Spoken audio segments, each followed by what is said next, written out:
Welcome to Gut Honest Truth. We are going to be talking tonight about the relationship of gut health to so many things that people don't realize are connected. And this is a very short list. Here, this proves we need our cell phones on fire, right?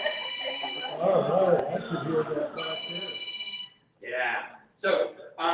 This short list of things gives you some perspective into the fact that the #1 classification for drugs prescribed in America that consumes 75% of the world's drugs. Remember, when we talk about the problems tonight, you have to realize that the United States is 3% of the world's population and consumes 75% of the prescription drugs worldwide. So when we think about these things, the major premise that separates this workshop from 90% of other workshops is that major premise, that we in Max Living, we in chiropractic, accept the principle that the body was created to be a self-healing organism. Our bodies are constantly being run by, if you want to use the science term, our innate intelligence or our soul.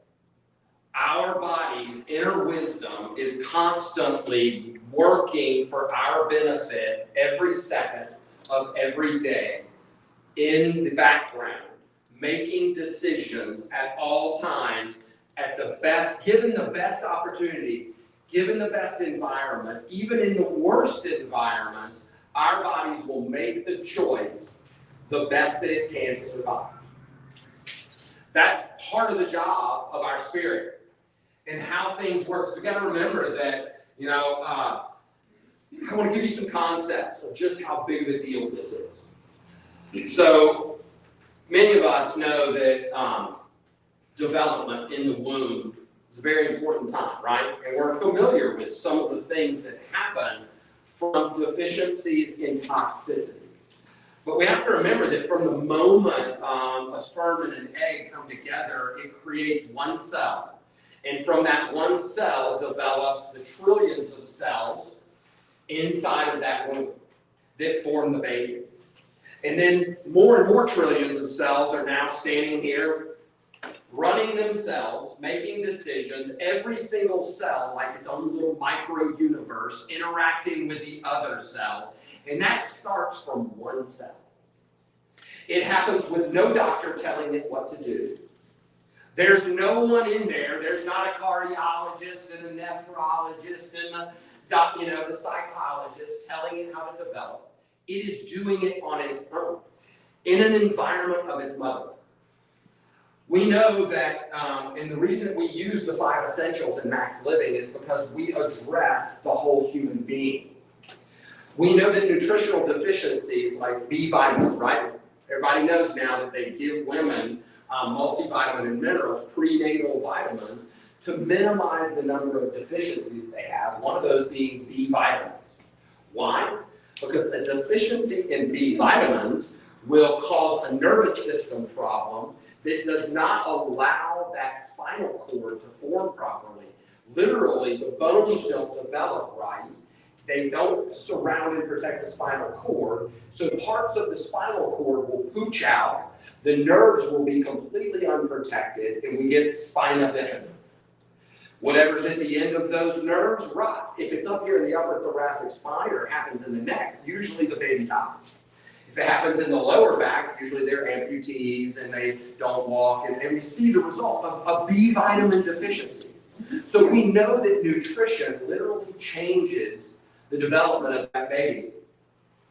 We now, as I was studying for this workshop, I learned about this HPA axis, hypothalamus pituitary adrenal axis, and how its stress interplays, even in development of babies, and how literally the stress patterns, the frequency of stress, the duration of stress, the intensity of stress in a mother who is pregnant develops that axis in the baby because it's growing to the environment that it's going to be born in.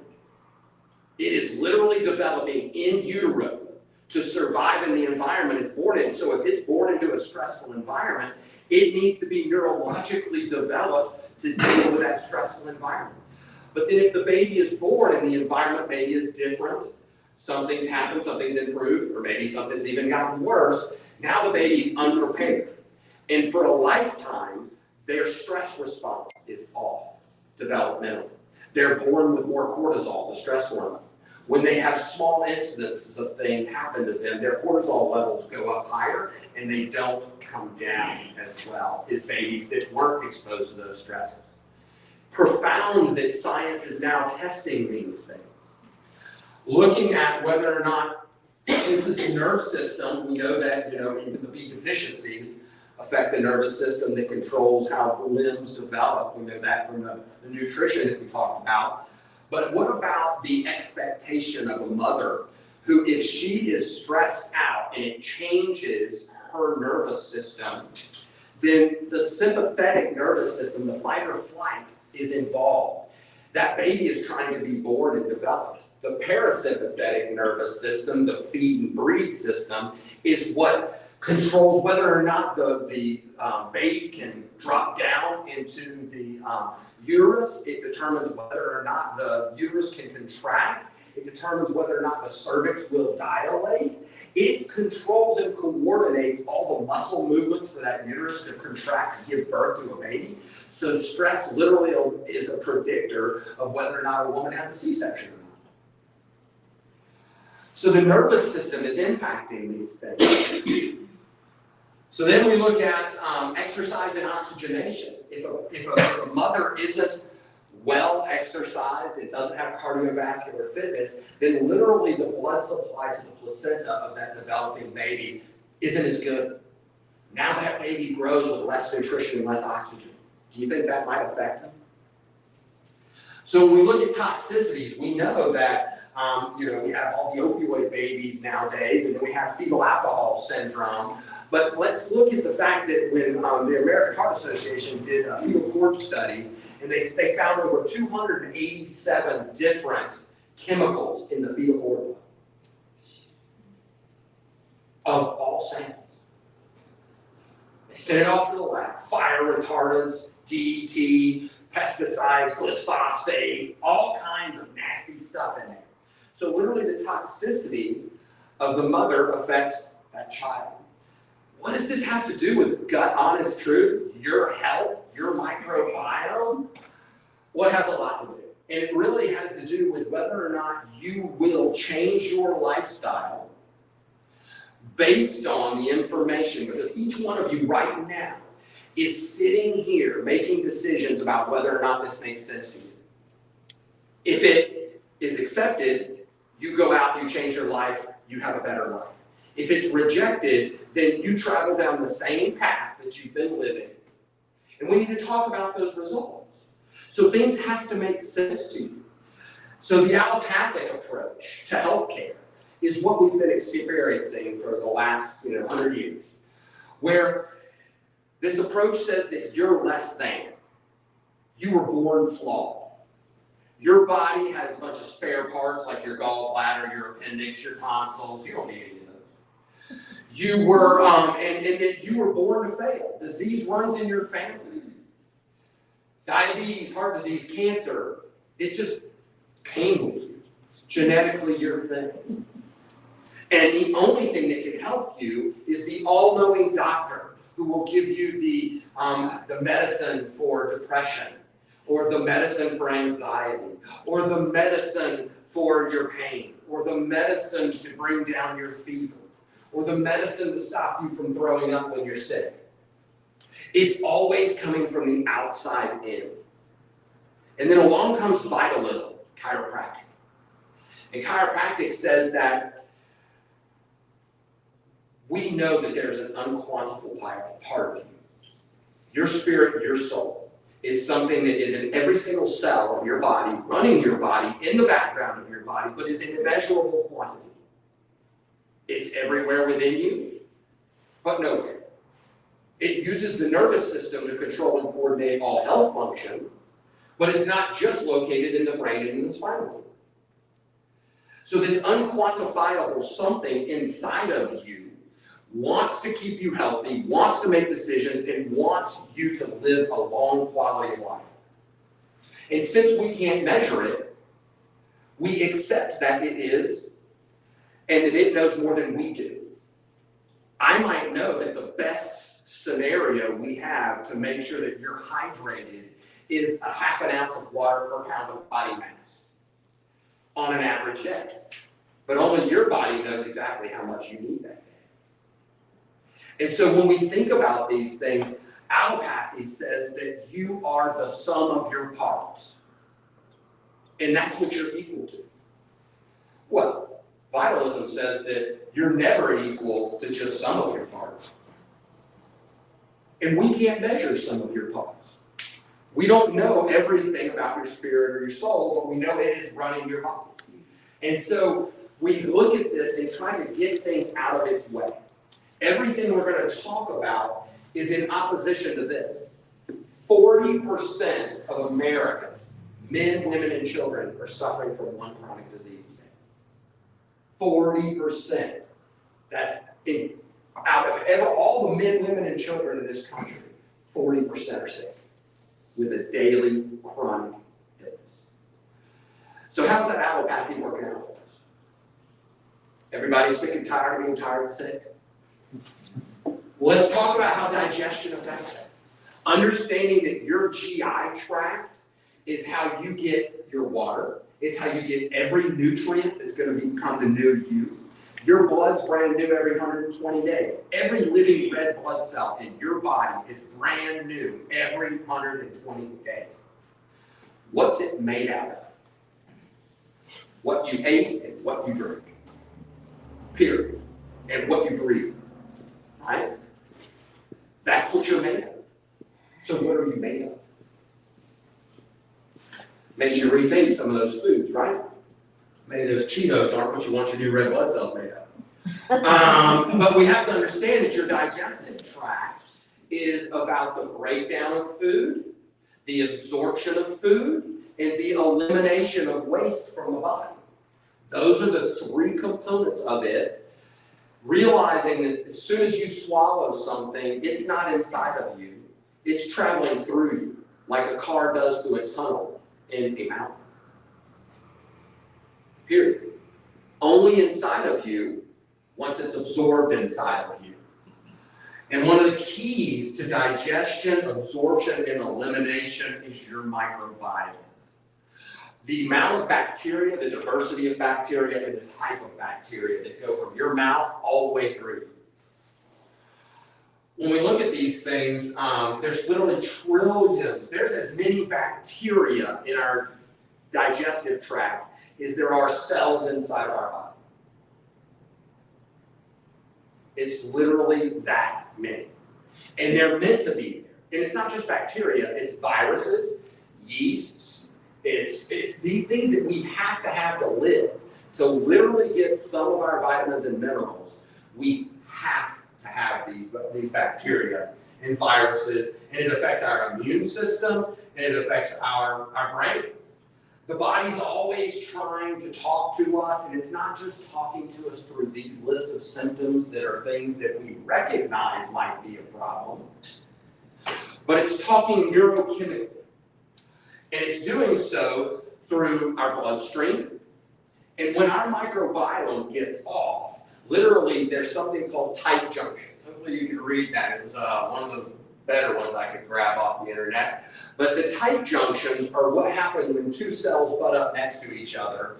And like this is where the food is flowing through our nervous system, or through our digestive system. And there's little fingers that go in there that help it transfer all this food through. And these tight junctions are where the cells and molecules get to come through there into the bloodstream. Well, when our body goes through and we begin to get leaky gut, those junctions open up and get looser and start letting in molecules that should not come through.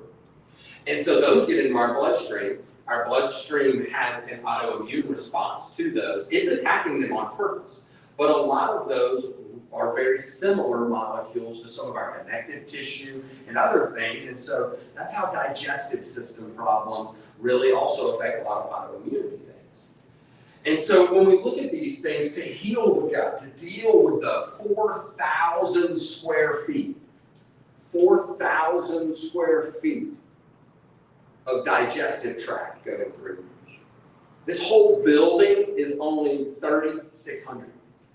So there is more surface area in your digestive tract than square footage in this building. So let's think about that. And that's amazing. And what's the health of it? What is SIBO? Small intestinal bacterial overgrowth. Your microbiome's off. We always got to give it an official term. It doesn't make it any easier to talk about. What are the signs of small intestinal bacterial overgrowth? Well, it's the same thing as leaky gut and IBS. They all share the same symptoms. Why? Because they're all a part of each other. To give you some perspective, 70% of your immune system is housed inside of your digestive tract. I'll give you some more perspective. 75 grams of sugar consumed in a single setting shuts down your white blood cell activity inside of your inside of your cardiovascular system by 50% for 5 hours in the average adult. 75 grams of carbohydrates in a single setting. So we're talking 16-ounce Coke and a sandwich. Or one of those bottles of, there's that many grams of sugar in a lot of the healthy drinks out there. We're talking a bag of chips in a soda. Now, let me ask you a question. How many kids are eating a candy bar and a Coke?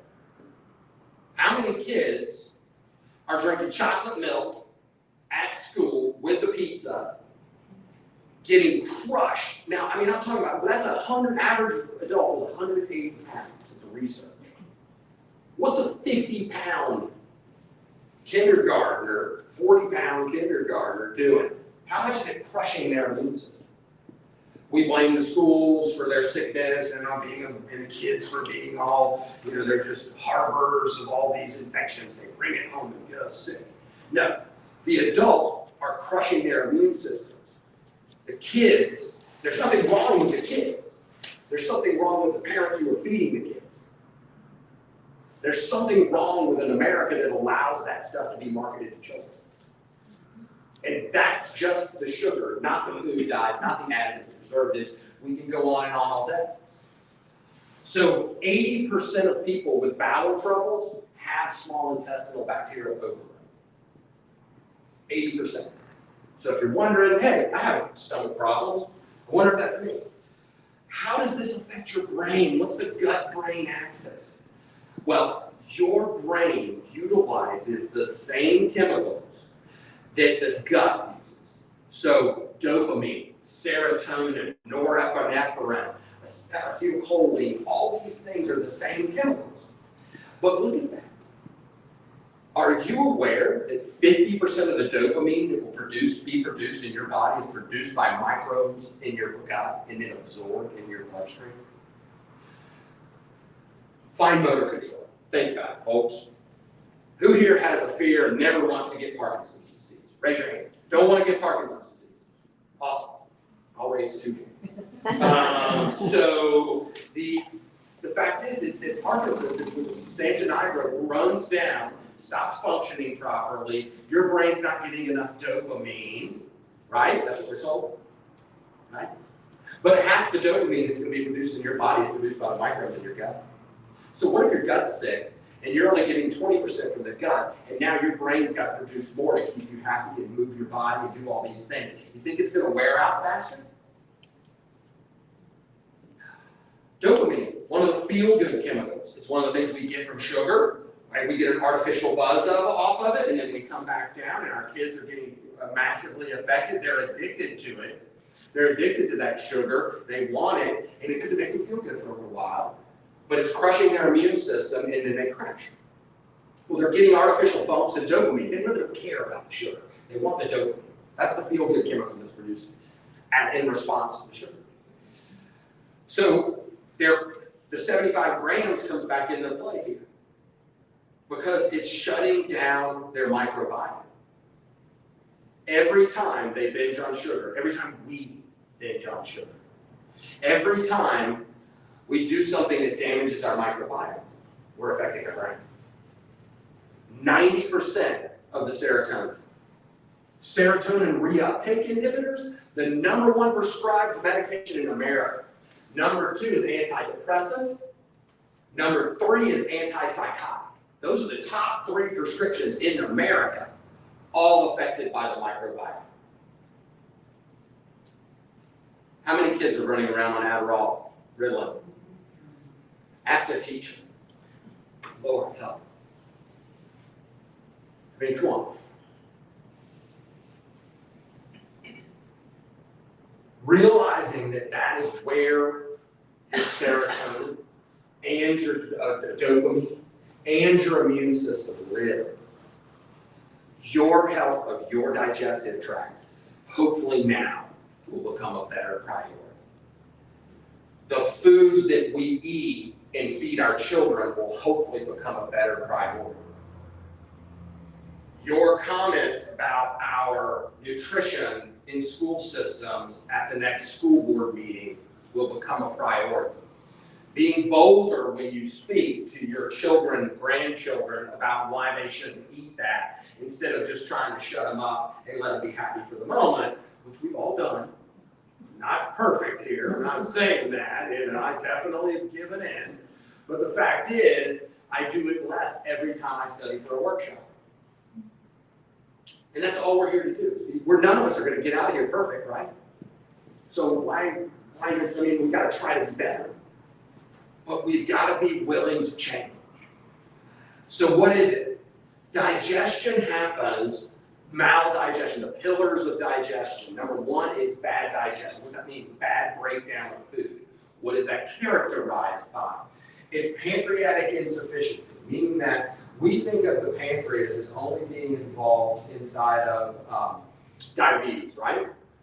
Or people getting pancreatic cancer. Well, what happens though is the pancreas is responsible for the enzymes that break down our food. So one of those enzymes though is produced in our saliva. So that's one of the reasons when grandma told you to really chew your food and slow down and chew your food. Well, one of the enzymes called amylase, which is what breaks down carbohydrates, the sugars, is produced 90+% in your saliva. So if you don't slow down and chew your food, you don't have enough of the enzymes to break down all those carbohydrates. So then things are swallowed, it drops down into your stomach. All of that, by the way, is controlled by vagus nerve. Vagus nerve comes out here at the base of the skull, and we'll be talking about it throughout the whole program. Because vagus nerve controls your swallowing, your stomach, the pancreas, everything from here up is controlled by vagus nerve. So, from a digestive perspective. And so, the pancreas secretes the enzymes lipase and peptide to break down protein and fat. So listen, if your body is not, if your pancreas is overtaxed from carbohydrates and not chewing well and eating bad foods and all these things, then your pancreas gets worn out. It gets even more worn out just like it does with diabetes. We have to talk about diabetes for what it is. It's carbohydrate toxicity. A person is eating so many carbs, they're literally toxic with them. Their body can't absorb them, it can't store them, it can't use them, and they're floating inside of the bloodstream, eating up our cardiovascular system like sand flowing through pipes. So, but that sluggish gallbladder is also a part of that. Now, so many people in the medical community would just tell you, well, take it out. Right? You don't need that. That's one of those spare parts. But what is, your gallbladder is responsible for the digestion of fat, period. your liver creates bile because fat, well, let me ask it this way. Do oil and water mix? Okay, so what do you need when you're washing dishes to make the oil and the water mix? Bile. That's what is the soap of the human body. Bile goes in there, helps break down or emulsify some of these fats into smaller particles. They mix with the watery solution of our digestive tract, then they can be absorbed. That's bile. So if you have gallstones or a sluggish gallbladder, or you get your gallbladder removed, now your liver has nowhere to store the bile. But it also affects your toxicity. Because one of the things we don't talk about is that when the liver gets rid of fat-soluble toxins, it stores it in the bile. The gallbladder secretes it with the bile, so it's getting rid of toxins while it's emulsifying your fat. Isn't the human body amazing? I mean, the combinations that go on that are in this design are phenomenal. So what happens to a person that doesn't have their gallbladder? They get toxic. They also don't, because what vitamins and minerals are fat soluble? Vitamins A, D, E, and K. What did we learn during the pandemic? That what vitamin is so important to our immune system? Vitamin D. So if you don't have a good gallbladder, you don't emulsify fats, your vitamin D levels are going to be low. Most people are tragically low. So you end up with deficiencies in those vitamins, which make your immune system weak. Vitamin A and vitamin D and vitamin E are all your fat-soluble antioxidants. Vitamin K, of course, we know about with our blood coagulation. Okay? So we know that so it's also a part of our detoxification pathway. So we're going to talk about, what are the fat-soluble toxins? The things that we come in contact with. Glyphosate or Roundup is one of the really big ones. So if you are not having a good gallbladder, or if your body, or you had yours removed, you don't metabolize and get rid of glyphosate or some of the fire retardants, the PCBs, parabens from plastics, heavy metals. So you become toxic in all of these things. The next thing that happens when you don't digest your food well is you get inflammation. The inflammation breaks down the lining of the stomach, and we can measure things like this EPXA is a histamine reaction, and then fecal secretory IgA. I love this. I want to talk about this because it is inside of the immunoglobulins that line our stomach and line our digestive tract. Our body is designed, it has these antibodies floating there to grab a hold and neutralize toxins or viruses or parasites that are bad for us. So the first exposure we get to these immunoglobulins are from our mother when they're in circulation in her immune system, and she's preparing us for our environment. Her immune system's building and it's being passed to us. But then IgM and IgG are in less, but IgA comes really in a huge quantity from breast milk. The immune system is passively given.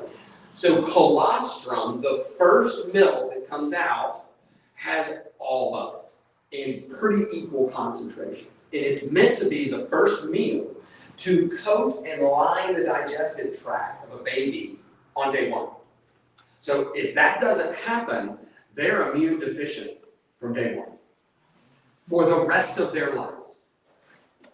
So it's very important for us to get over some of the stigmas and some of the things and talk to people about why it's so important for them to get their first meal and then also be continually breastfed so that they continue to develop their immune system. It's passed to them through their mother. But every time we get inflamed, our immune systems flare up, they get leaky, we don't have as much, the lining gets irritated. Think of every inflammation in your digestive tract. Like, who here has fallen down when they were playing somewhere, right? You ever fallen down and gotten a strawberry Right? You put your hands down, you get a straw, your knees get a strawberry. Well, your digestive tract skin, it does the same thing on the inside. So when we look at these things, that's the irritation that happens. Then metabolic imbalances happen. And so we can measure these things, or we just talk about the metabolism gets off.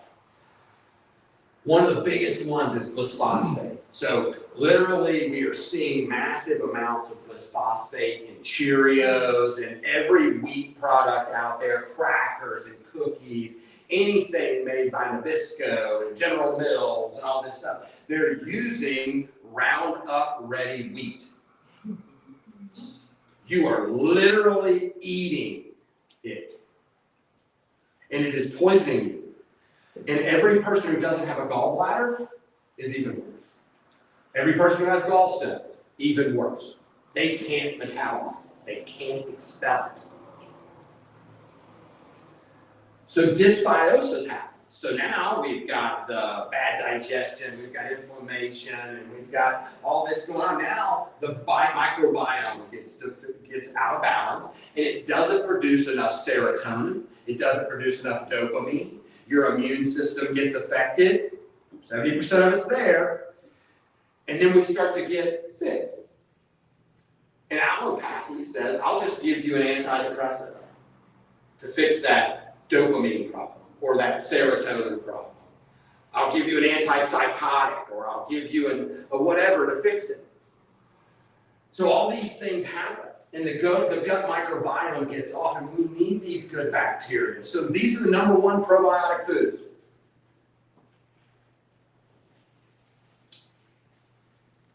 Kefir, sauerkraut, tempeh, grass-fed, plain, whole-fat yogurt.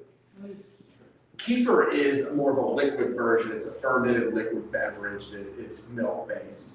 But you can get goat milk kefir, you can get, it's liquid yogurt. But one of the things that you have to watch out in food label read, which we're going to be doing a food label reading class in 2 weeks from now. We're going to have a sign-up sheet that's going to be coming around for that food label reading class. And I'm going to show you how they hide the toxins in our labels. And how we're going to literally walk through the grocery store together, and I'm going to show you on the back of these labels the words and what they mean, and how they're toxifying us, and how they hide things on the label. But these are the things, number ones, that you can eat that rebuild that microbiome while cleaning out the digestive tract. We're going to talk about all 5 steps to do that here in just a minute. Tempeh and kimchi. Kimchi is the Oriental version of sauerkraut. So it's a spicier, it just has, it's sauerkraut, cabbage based with Asian spices. Korean. There we go. Cool. I mean, like, there's so many different varieties. I mean, just like sauerkraut could be sour cake. It can be sour. I mean, there's so many things they're making sour, fermented things out of now. And I'm thankful for it because and every one of them has a different flavor that some of us can tolerate. Right? But the fact is it's not an option anymore. Understanding how important your microbiome is and I have to fight with my children. Right now, they're probably watching at home and going, oh yeah, he's gonna come home. It's gonna make us eat more of that sauerkraut. Talk about the sauerkraut too long, Dad.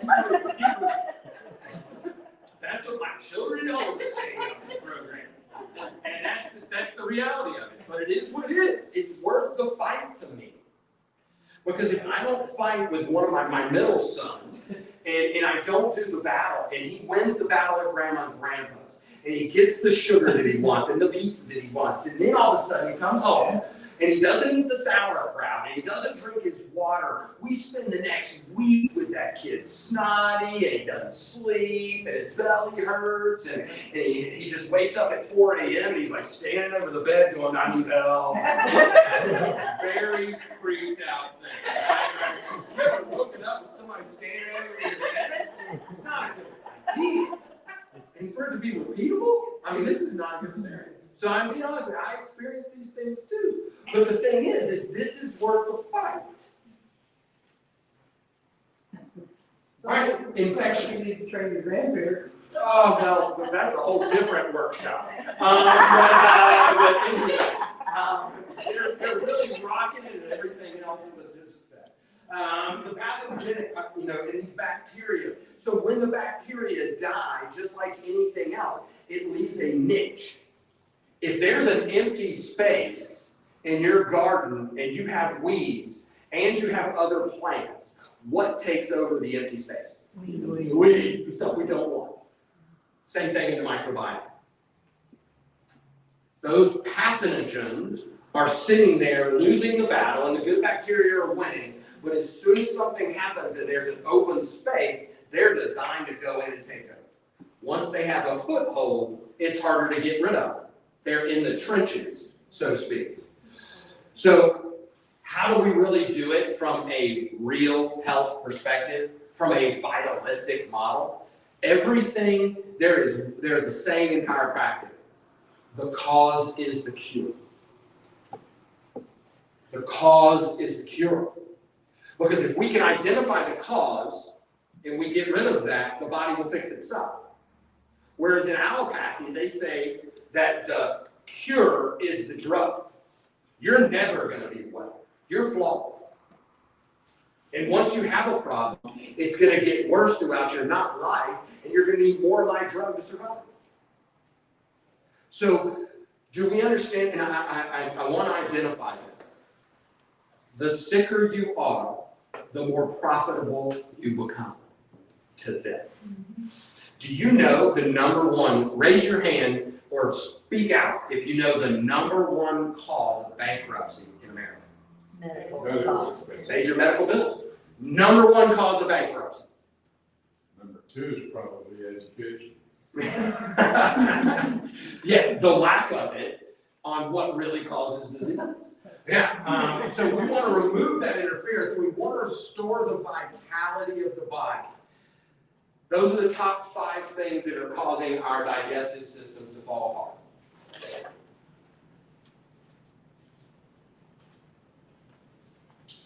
Added sugars, damaged fats, refined carbohydrates, glyphosate, and artificial sweeteners. What's the number one missing ingredient? Healthy fats. Every single cell in your body is made up of cholesterol and fat. The cell membrane that surrounds the water on the inside is a phospholipid bilayer.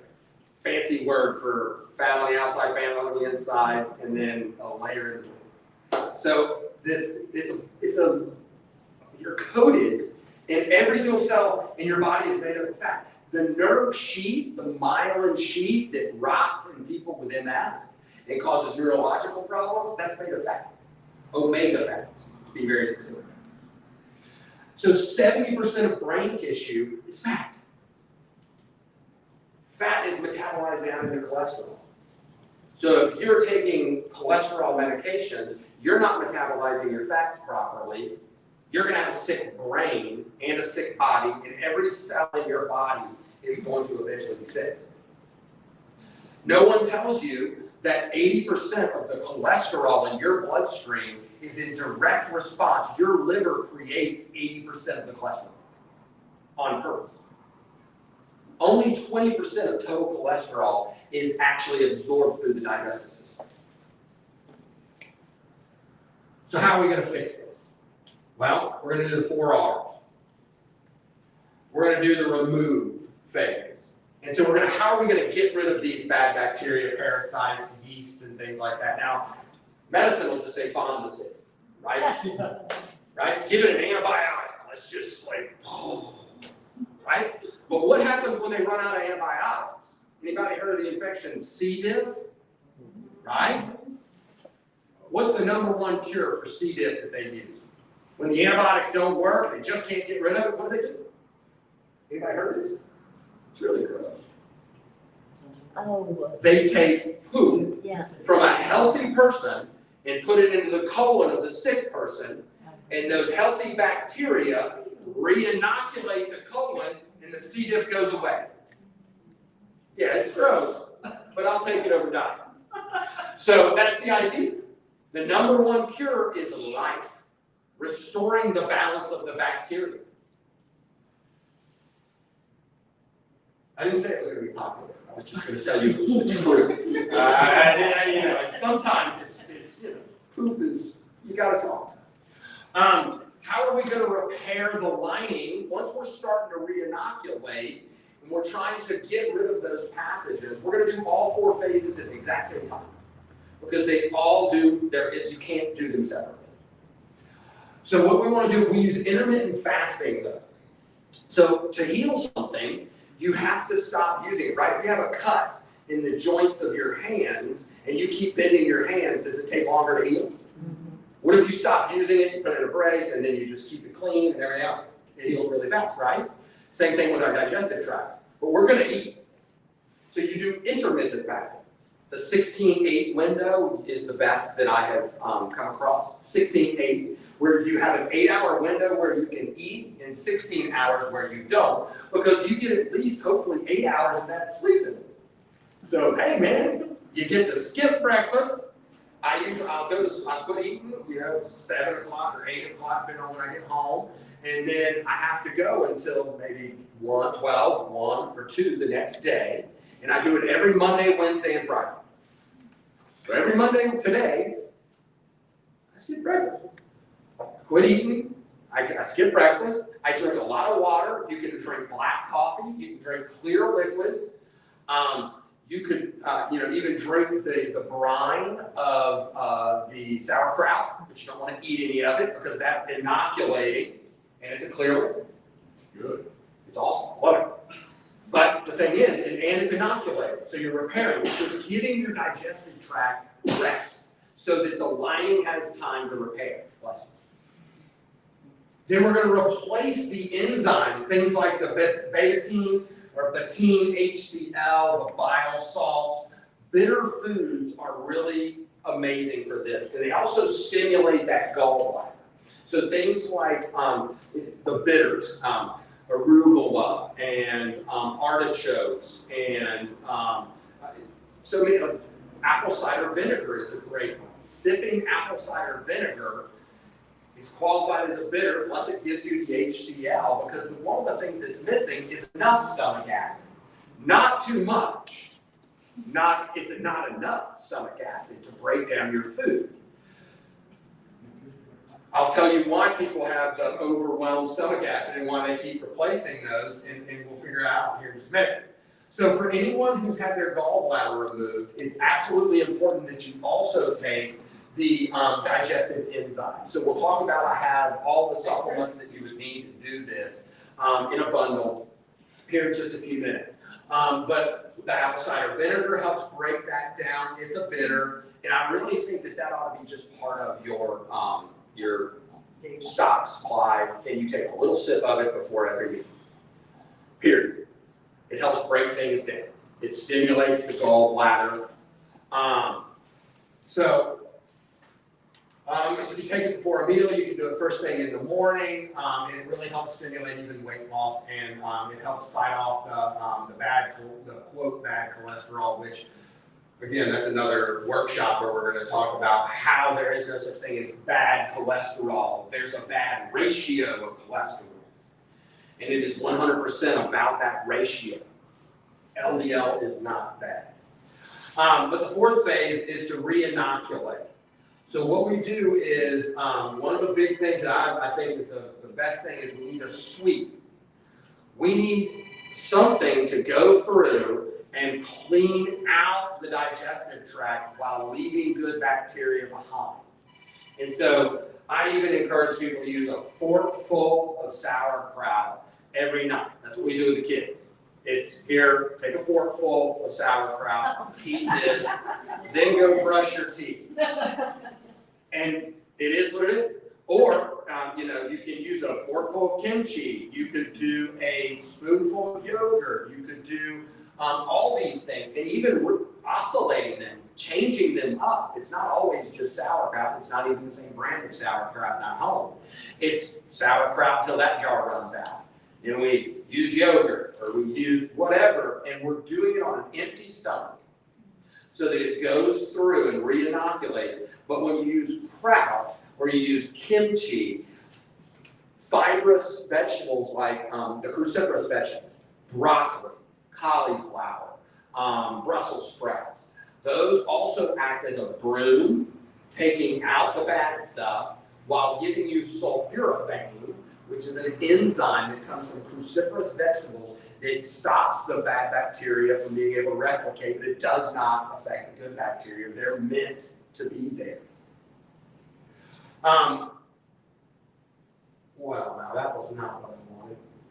Oh, yeah, it's back. So, supplements.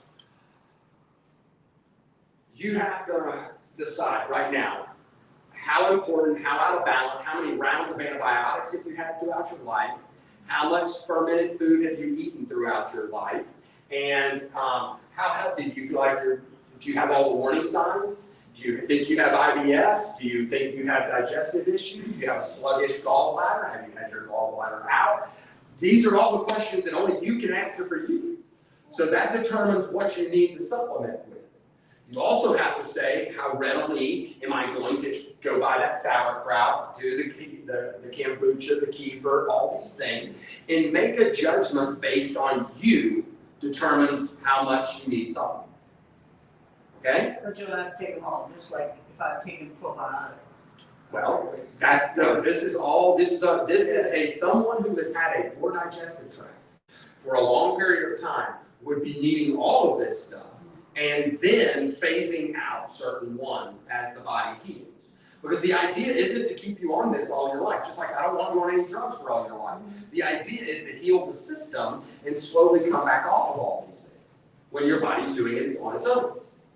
So the GI balance is more of, we're switching over to the Max GI in this office. And so the Max GI is a supplement that has the essential oils like oregano, thyme, in it that help ward off the bad bacteria while giving you the digestive enzyme. So it even replaces the digestive. That's the reason I like it. They combined the GI balance with the digestive enzymes and created one supplement called Max GI. And it combines both things. So you can take it with every meal to help break down the fats and the proteins and all that stuff while getting some of the oils and the different botanicals that you need to get rid of some of the things that are in there, the pathogens. The Gut Renew, the powder, that is a powder that gives you all the building blocks to make the new tight junctions, the new stomach lining, the new digestive or the mucus lining, and help you heal the actual sick intestines. So that's what that does. The Probiotic 50 is hopefully self-explanatory. And so it goes through and re-inoculates the body. And again, that's best taken on an empty stomach, away from meals.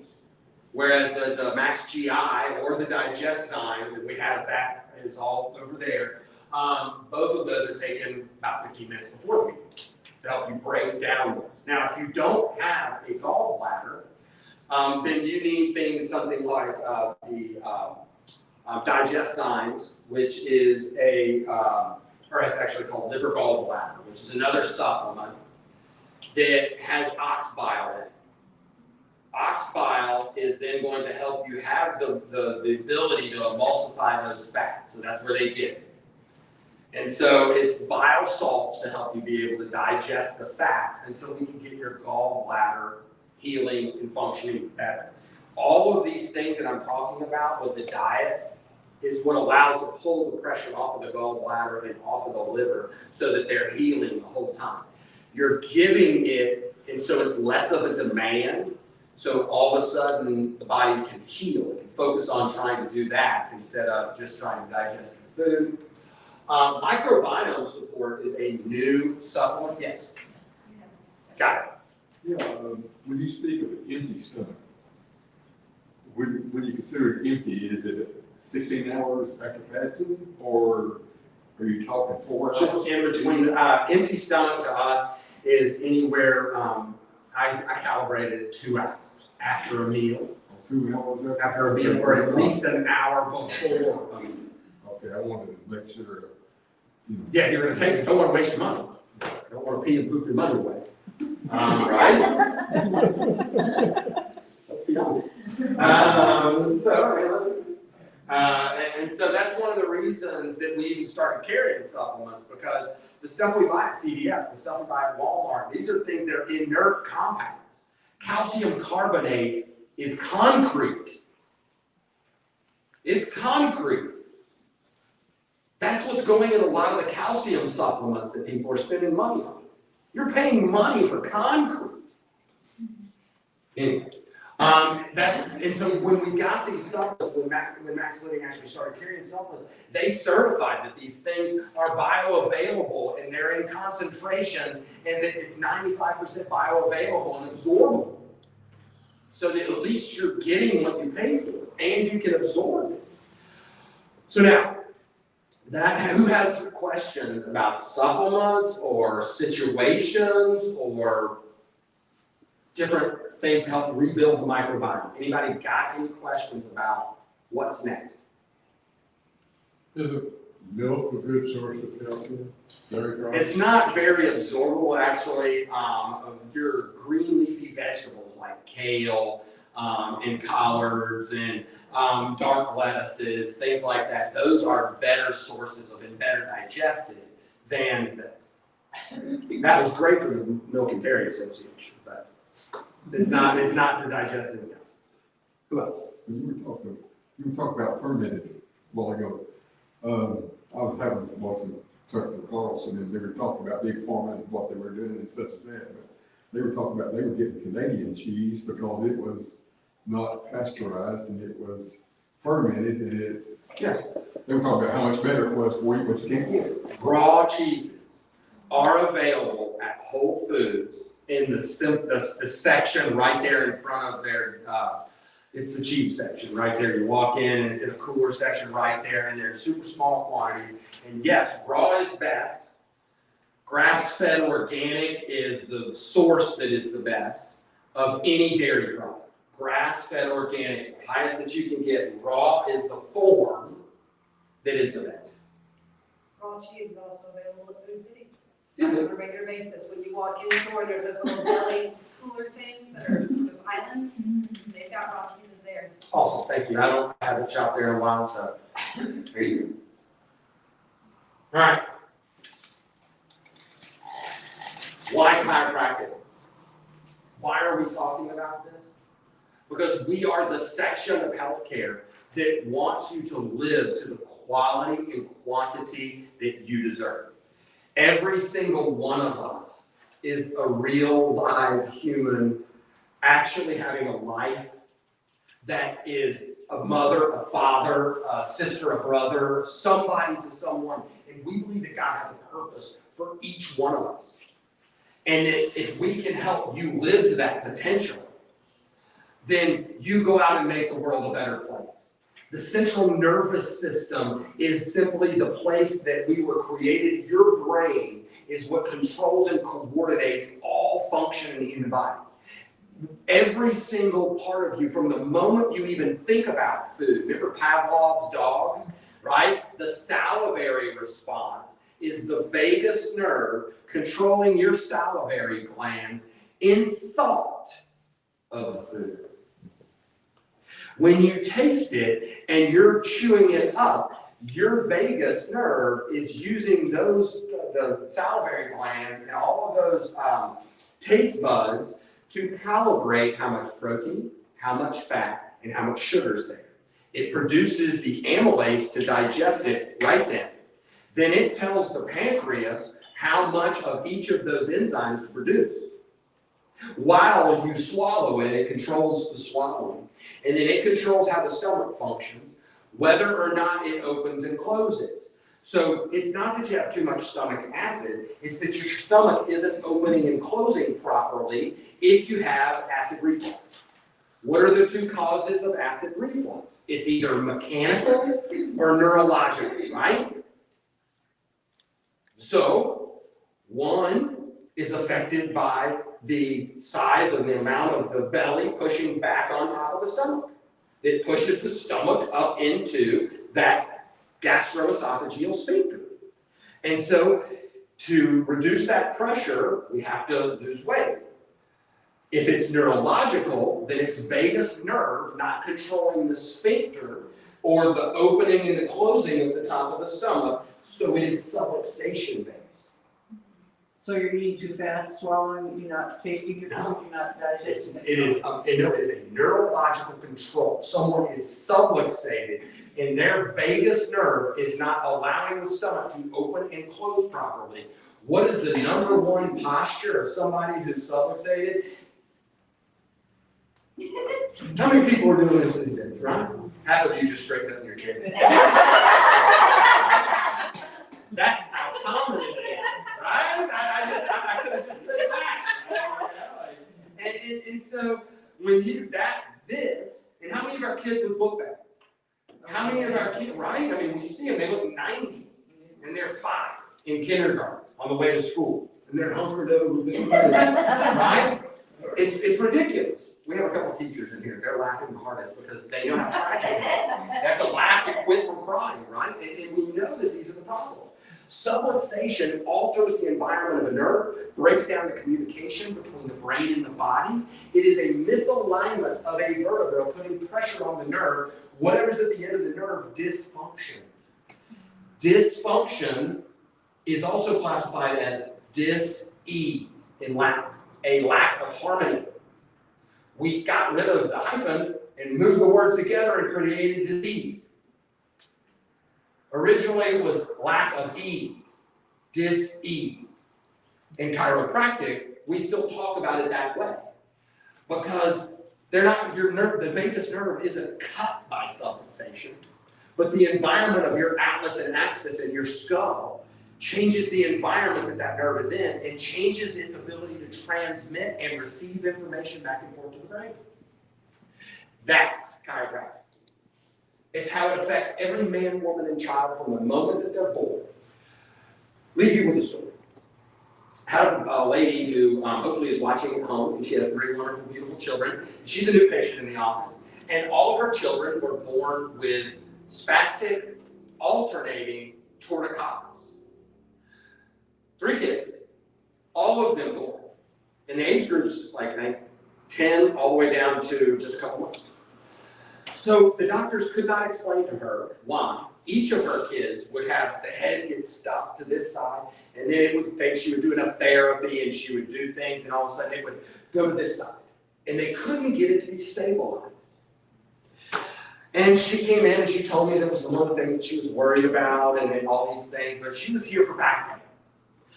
And I went through our doctor's report and explained to her how the body worked and how the nervous system controls and coordinates all the function, even how the uterus works, because the uterus is suspended inside of the pelvis, and that's where Webster's uterine root constraint technique. Many people have heard of how if your baby won't turn and it's in their breech, you can go and get the chiropractor and they'll do something and the baby will turn. Well, that whole technique is based off of subluxation, putting tension on that uterus that's suspended with ligaments on the inside of the pelvis, just like a trampoline is.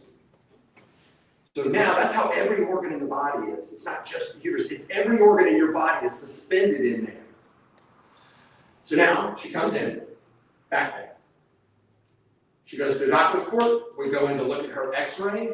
The first thing I put up was her lower back x-ray, and I look at it and said, hey, is that hips level, spine straight? She's like, no, I have scoliosis. Oh my God. My kids lived head down for a couple of months in my pelvis with their head shoved in a pelvis that was on a tilt. Twisted. No wonder they're laying down there with their head and they're stuck down, and then they had to go through that twisted pelvis to get out of it. No wonder all of my children have torticollis. Light bulb. Could never be explained by medicine. We look at a human being and say, how's your brain connected to your body? If that is off, your digestion can't function. If that is off, nothing can function at 100%. That's chiropractic. The back pain is just a symptom. It's a check engine light. The acid reflux, it's just a symptom. All of them are symptoms to that your body is not functioning properly. Tonight's workshop was 100% about how to get rid of the problem of it, to find the cause and the cure. If it's nutritional, then those are the things you do. If those organs are depleted, you need the supplements. If your nervous system is off, your first step is chiropractic. If you've never been checked for subluxation, if you don't know the health of your spine that is surrounding and protecting the connection between your brain and your body, that is the number one thing to get checked. So at workshops, we allow people who come here to sign up their friends and their family, and the new patient visits are usually $150. Instead, it's a $60 charge. That allows you to save 60% on that, and it allows people to get the help they need, to get the checkup to find out if they need chiropractic or they just need the nutritional stuff to fix their digestive problems, if that's what's bringing you in, if that's what brought you here. So one of the biggest things is you have to decide tonight, what's your steps? What are you really gonna do? What are your needs from a digestion standpoint? If you have personal questions for me, stick around afterwards and say, I have these things going on in my health, I'll be down here. Has the sign-up sheet come through for the Shop with the Doc? Okay, good. Shop with the Doc is your boots on the ground going through the store. We're going to do a raffle right now and give away some of the things that we were talked about during the workshop. Our next workshop is going to be on inflammation in degeneration, how inflammation in osteoarthritis, degenerative joint disease, how that affects inflammation in the body and how to fix that. And then also, we are going to be off next week. We're only going to be here Tuesday and Thursday, only in the morning. So most of you are patients, so that affects your schedules. Make sure and get acclimated for next week. So we'll talk about, so what are we doing waiting for? Digestive enzymes. To be spent. All right, so what else? Keep away one of the Max Living pop sockets. Goes on the back of your phone in case you don't have a handy dandy one. Allows you to hold it up high. Yes, exactly. Ashlyn Rainer? Hey, all right. All right, let's give away another one, the pop socket. Let's see here. What about Jerome Schrader? There you go, protect that network. All right, so what's this thing? And then vitamin D, give away some of the fat-soluble, haven't been absorbing it properly, right? And one of the things about our vitamin D is that it comes with the probiotics that you need to properly digest the vitamin D. It's in there with it. And so, Timmy? Hey, man, all right. Okay, so any last questions before we go? Because I am actually going to possibly end the workshop close to on time for the first time in ever time. I know, and I am very proud of myself too. I'm really honored to do this. But we always, anybody got a general question about things that they heard this evening? Olive oil.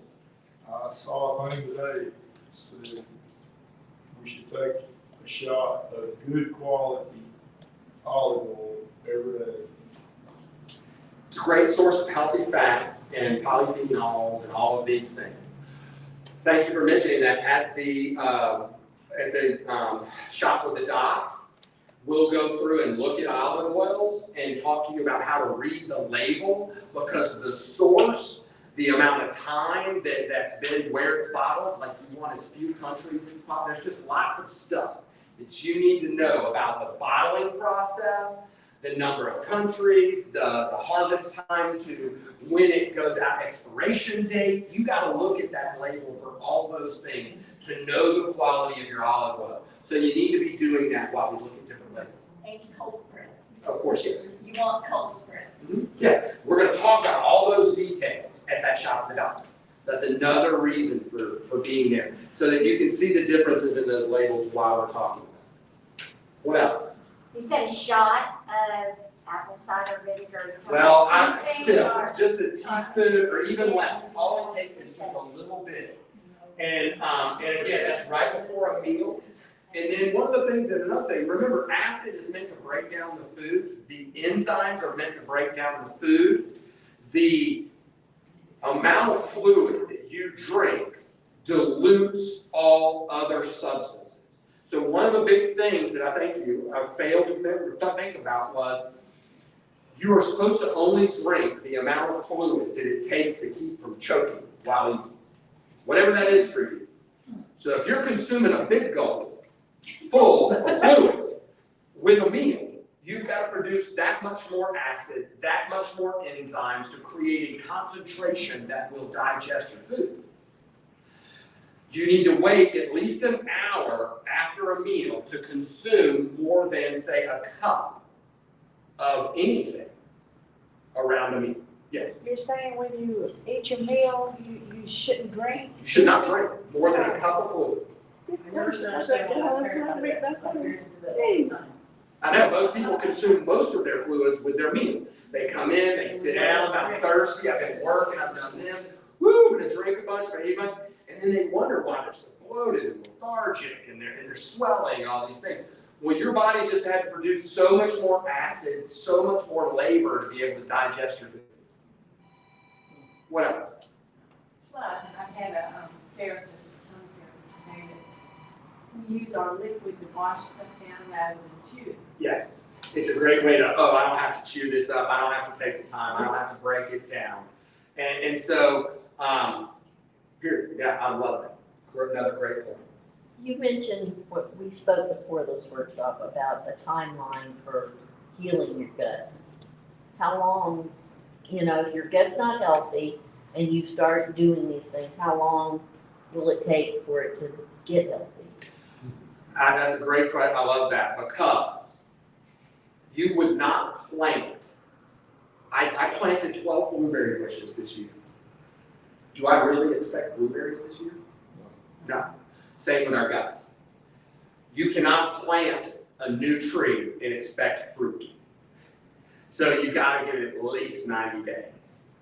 At least 90 days of really doing well with all of these things to deal with new gut lining formation, inoculation, sweeping out of the guts. And that's to say, it depends on if you have other parasites. We can get as microed into this, to individualistic. And if you know you have problems like IBS and Crohn's disease and all of these things, hey, there's some research. That S microbiome, the supplement I was talking about, it's S. boulardii, which is a type of yeast that they used during the 1920s in the cholera outbreak. Well, they isolated that since then. This guy won a Nobel Prize for it. And they now use it, and it should be also in our medicine cabinet. Let food be thy medicine. Because of its ability, that yeast inside of that supplement binds E. coli and salmonella and helps us get rid of it. It helps heal the tight junctions. It gives us a protective barrier. It's an amazing new supplement. I'm really proud. And it's shelf stable, so it doesn't have to be refrigerated. That was another thing, breakthrough in this supplement was it is shelf stable. And they coated it where it goes through the stomach and ends up being digested in the basic part of your stomach or your digestive tract where it can live and repopulate your intestinal tract. So that's a great new additive. And it's one of those things that helps us get rid of the parasites and the overgrowth like salmonella, E. coli, and other parasites. Well, of course, yeah, good yogurt, whole fat, unsweetened, grass-fed yogurt. So much of Yogurt, no, not yogurt. Or not any of these things that you're seeing, Activa and all, flip the label around. Look at the food dyes and the colorings and the amount of sugar. The amount of sugar that is in those things is killing the protective mechanism. But so much of the American yogurt doesn't have live culture in it. Oh, yes, if you, again, read the label, find the ones that do. Yes, they did. If you're food label reading, yeah. But you're right, the other ones, a A lot of them don't, but they add them back in. They pasteurize it to kill the bad bacteria, and then they add back in, and those bacteria are living in the yogurts. Yeah, you said it won't go that, you dilute it down by drinking water, so that's, so is there a drink you'd recommend to drink with your meal that aids in breaking down right digestion? There are things to do beforehand. Eating of bitters, like the apple cider vinegar, bitters, and things, taking your digest zymes 15 minutes before a meal. Things like that, even a tiny sip of pickle juice or something else that's fermented, things like that. A tiny sip of kombucha or tiny, or a little bit of kefir, other things that stimulate your digestive and your palate.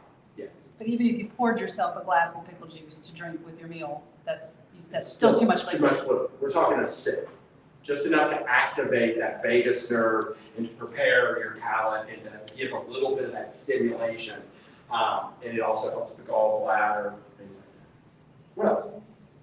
You should also drink, anything that you drink during the meal should be room temperature, it should be ice. I love it. Yeah, it's another good thing. So many of us are drinking things that are cold, and it's not, I mean, room temperature to warm is the fluids that you should be consuming. We don't even. How does it affect if it's cold? What does it make if it's colder? It's constricting of blood flow. And it requires your body to spend time and effort and energy to re-warm your core instead of digesting your food. The blood supply is then trying to heat you instead of get the digestion done. America is pretty much the only place where people have cold drinks with food. In most of the world, even beer is just room temperature. Yeah. Good point. Well, there's 136 foods eaten daily in the United States that nowhere outside of the United States will even eat and are outlawed in most European Yeah, the countries. European Union has outlawed Monsanto, glyphosate, GMOs. They don't allow that stuff there. And chlorine in drinking water. And they also don't allow the use of high fructose corn syrup. Even Mexico outlawed high fructose corn syrup. Because again, of the attack on the body and how disabling it is to the immune system. And I mean, we're talking, think about autism and ADD, ADHD, all these things, it's not just in America, we're just the worst. We're the sickest industrialized country on the planet. Our FDA allows 10,000 different food additives and preservatives in our food. Let's run it all. 10,000, yeah. These are the things, we can go on and on. This is the reality. So we, the consumer, we as chiropractors want you to understand how to come to workshops like this. Bring your friends and family. The hardest people in the world for me to talk to is my mom and my dad and my brother. They don't want to listen. So you bring them to someone else to talk to them, right? I can tell my dad, same advice. He goes to his cardiologist and comes back and tells me a story and says, isn't that really neat? You know, like I told you that 6 months ago. You know, but he listened to that guy. And so that's another purpose in these workshops, is to create a family. When we surround ourselves and involve ourselves in a community of people who are like-minded with the same purpose of living and being less toxic and having better quality and quantity of life, just like going to church, we surround ourselves with the people who believe like us, who act like us, who live like us. That's what we want here, is an environment of people who are coming together to save and change lives, to literally unshackle from disease. Disease doesn't have to run in their families.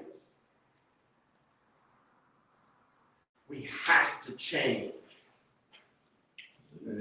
I have a question too. So, I know shop with God, I'm planning on doing that and reading labels, knowing how.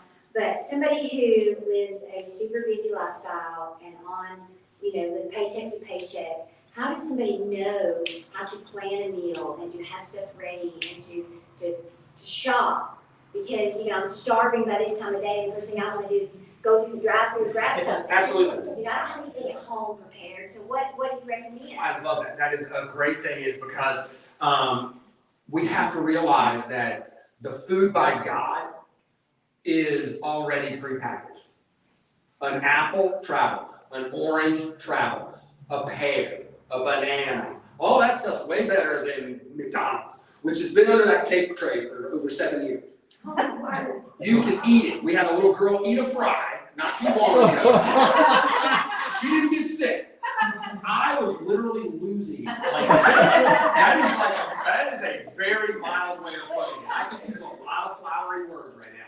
Because that girl ate it in my office. I knew who was responsible for that. She grabbed the cake tray. She didn't get sick though. It's not real food. It may taste like it, but it ain't real. So we've got to know that the trail mixes and things like that, they travel, they're portable. I buy Sundays and Wednesdays are prep days for our family, so that we buy new salad makings, we wash, we turn on music, we chop, we buy the lettuce that's already pre-washed. And so a lot of days I'm coming in and I have a little refrigerator back there, and I've got my Tupperware with my lettuce, and I've got chopped up broccoli and cauliflower and all the things that we bought and washed, cucumbers, radishes, all those things. You put them in separate containers, and you designate a day that you wash and cook and prep for the week. And then all you're doing every night is building those little micro meals, and you're taking them. And my kids have refrigerated lunch boxes, and we have the thermal lunch boxes, and they have the little ice pack that goes in the bottom. And they, despite their trying, they eat leftovers, and they eat the things that are fresh, and they have a fruit, and they have a vegetable. We take apples, wrap them in a washcloth so that you don't have to use paper, and put a rubber band around the top of it. It cushions it. It gives you a napkin to wipe your hands with. You go home and wash it. Now you've just recycled, right? These are the ideas, and that's their snack pack. So they get their thing, and they've got their snack wrapped up in their napkin, and we send them with their own fork so that they're constantly they're not using plastic, because now schools use plastics all the time. And they're not even washing that stuff. And we're prepping that stuff is a big deal. Buying ahead of time and planning those. As long as they don't trade with somebody else sitting across from them. Yeah, sure. The biggest problem you're gonna find, A lot of how to prep that you. Just curious, where do you shop? Okay, I grocery shop for my bulk stuff at Costco. So berries, different frozen vegetables, things like that. I buy in bulk. I have a family of 6. So, and you have a deep freeze. I get my meat from slaughtering the cow. I split a cow with some every year.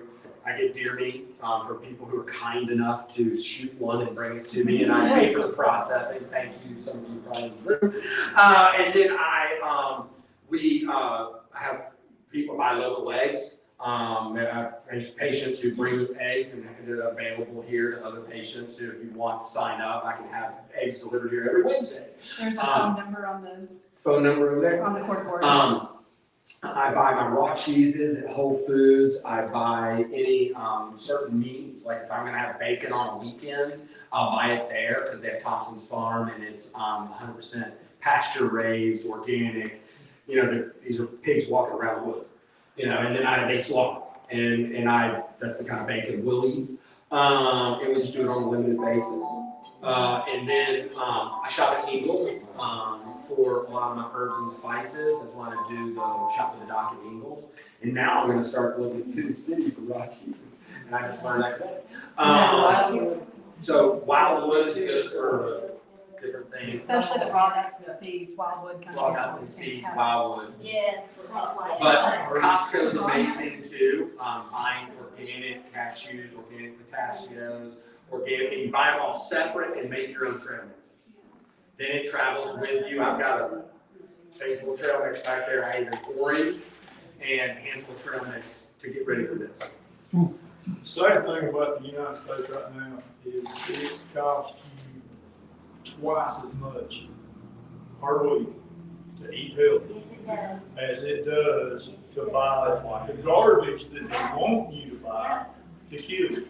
Because it makes you sick, which makes you more profitable. Realize they're making money off of our sickness. My job is to stop to break that trend, to do a workshop on digestion, on heart disease, on cancer, on all of these topics to show you how all of this plays together to keep you sick and in the system.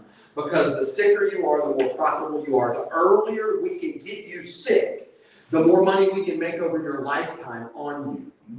Because it's the number one, and then when you file bankruptcy and lose your house, the other people can buy it, and then you can be a renter for the rest of your life. This is all of it, it's not, folks, it isn't a conspiracy, it's a business model. Yeah. It's a big difference. It's a big difference. Sooner we wake up to it. Exactly, but I will give us all some perspective. I have family who lives in New Zealand. If you ever want to hear the story of the pandemic from New Zealand's perspective, I can rock your world with that tale. But they were here and they were so happy to be in America buying food because of it is approximately 4 times cheaper here.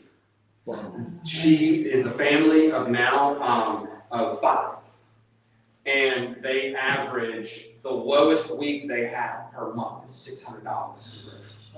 $600 a week to feed 2 11-year-old girls, a 3-year-old girl, and the parents. Over $600 a week. And that's a carton, a 12-pack of eggs, a dozen eggs, is like $23 in New Zealand. Yeah. So we have some problems. It is expensive, but it is not too expensive to eat healthy. What we have to rationalize ourselves to is it's too expensive not to eat healthy because of the cost of cancer, diabetes, heart disease, all of these things. We've got to change the way we talk about these things because we are justifying our disease. We're justifying why we don't change. The language is very important, right? It is very important. That's why we need better community. That's why we need more max living chiropractic offices. That's why we want every person to be a patient. We want people immersed in health so that we can change family trees. Well, I hope you have a blessed evening. If you have personal questions, please come up and ask them. Anna can get supplements you can check out. Make sure tonight there, if you want the bundle, if you know you're somebody who needs everything, it's 15% off. All the other supplements, any supplement in the building is 10% off. And then if you are not a current patient, you can sign up for your new patient visits up front with Miss Anna also. All right? Thank you. Thank you.